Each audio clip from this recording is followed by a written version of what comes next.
Hi, and welcome back for another mini podcast on Get Your Shit Together. This will be a follow-up to my first episode where we took a deep plunge into why self-awareness is key to understand how we interpret the events that happen in our life and how we act accordingly. In this episode, I will continue to talk about social cognitive theory and one of its key psychological cornerstones. My goal is to make you aware of the environment that you have set up around you. I will lay out clear guidelines on how you can consciously adjust your life to put you in a better position to be happy and grow as an individual, but ultimately it is up to you to make that change. Alright, let's get analytical. Ever heard about the saying, shit in, shit out? It's a phrase commonly used referring to data systems and computer programs. What it basically means is, if the input data is shit, it doesn't matter how great your software is, the output data will be shit as well. Just like any data system, your brain is also negatively affected by shitty input. A lot of proponents for positive psychology like to state that the mind works like software. Now, while this may be an oversimplification, there are many similarities between the brain and a computer program.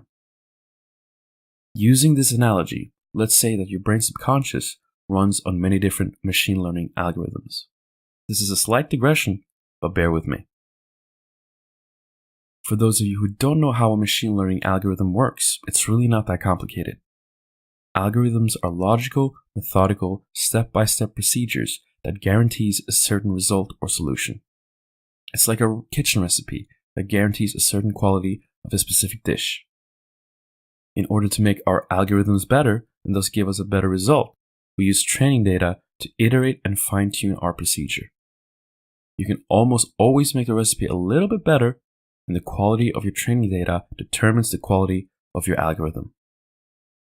A common machine learning algorithm is called a classifier, which simply categorizes data into different classes. Classifiers are used in many different places, like for example your spam filter on your email account, which filters out the junk mail from your inbox as well as it can. Now, back to our analogy. Let's say your subconscious brain has a classifier which processes the data your brain receives from your senses and categorizes the events you experience into a good or normal category and a not good or not normal category. This judging classifier helps you categorize the people that you meet and the events that you experience. But your classifier won't know jack shit if your data quality is bad. And good data quality doesn't mean only good experiences. It means having a wide range of experiences, meeting a lot of different people and seeing a variety of different places, both good and bad. Having many different experiences will help you fine-tune your classifier that judges your environment. If you don't increase the quality of the data you process, your judging classifier will, for example, never be a good judge of character. The behavior of your closest friends might not be normal or even healthy for that matter.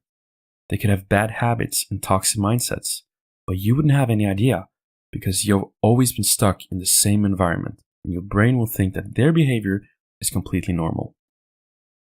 And so while we can work on developing our mind and personality and try to increase our ability to tackle the things in life that cause psychological stress and hardship, it is almost impossible to be totally immune to the events that occur in our lives, and especially the environment around us.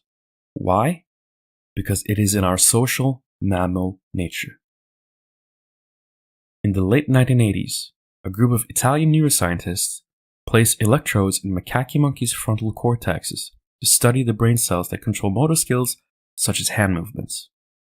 The surprising discovery that they made by accident was that when the monkeys saw a person pick up a piece of food, the monkeys' neurons responded like they were picking up the food themselves. This introduced the principle of a special type of neuron called mirror neurons as a brain cell capable of being triggered by imitation.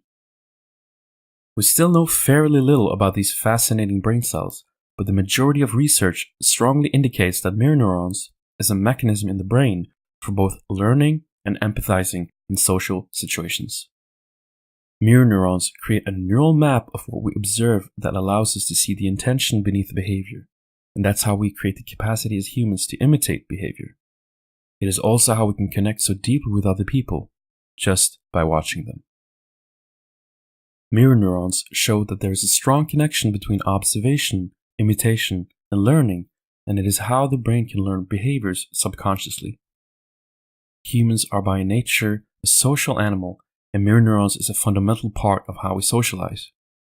Mirroring and imitating are not only the ways we learn behavior, it is how we learn to fit in.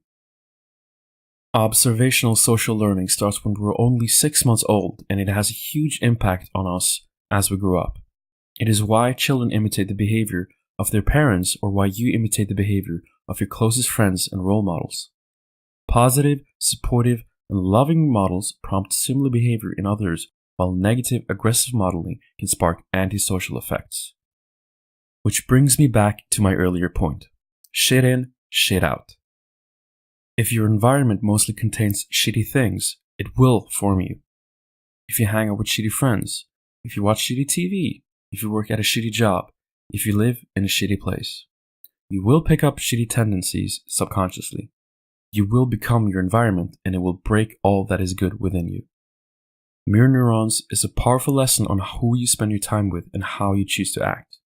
In my first podcast, I talked about attaining control over the feedback loop that is your life, and not let it control you. By developing self-awareness, we can better understand how we are affected by the events in our lives and why we react in the ways we do. And now, with the knowledge of how mirror neurons work, we can actively take the necessary measures to start taking control over the input that goes into our loop. Our personality comes from both environmental and biological factors. What one must realize is that you have the power to take control over those environmental factors. What I'm talking about is adjusting your environment so you can reinforce the behaviors that you value, possibly alter your current personality traits you wish to improve upon, and ultimately develop yourself into the person you want to be. You do this by consciously setting up your environment for success and growth. Now, what are we looking for when we're setting up our environment? First of all, when I say environment, I'm first and foremost talking about the external social environment that has a direct influence on you.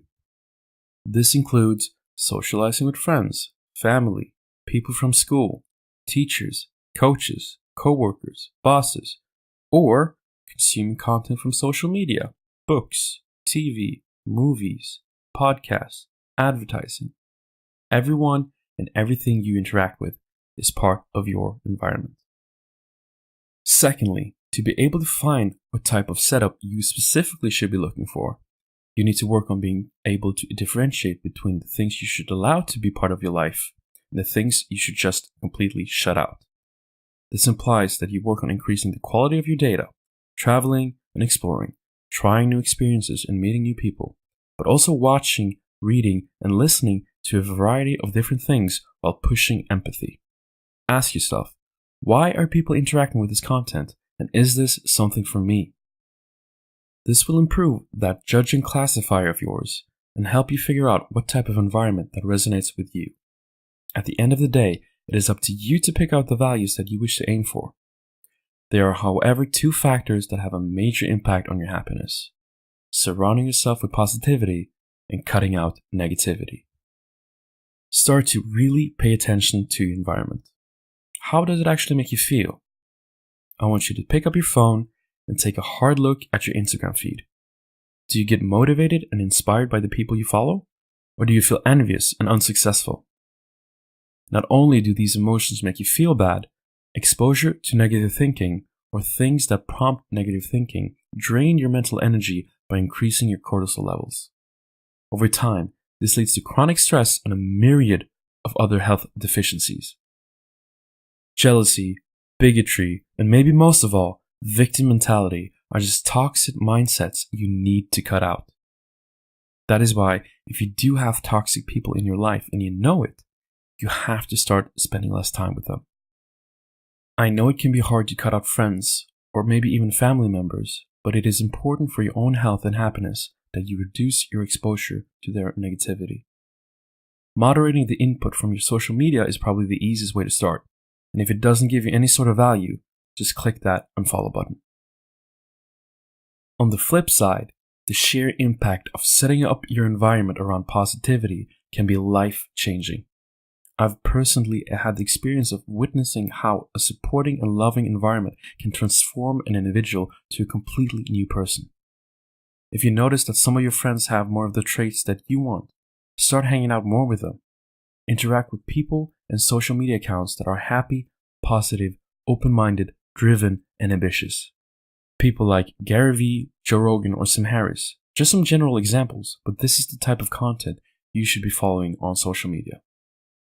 If you surround yourself with positive, happy, and successful people, their habits, routines, and behavior will rub off on you. And that's how you set up an environment for success and self-growth.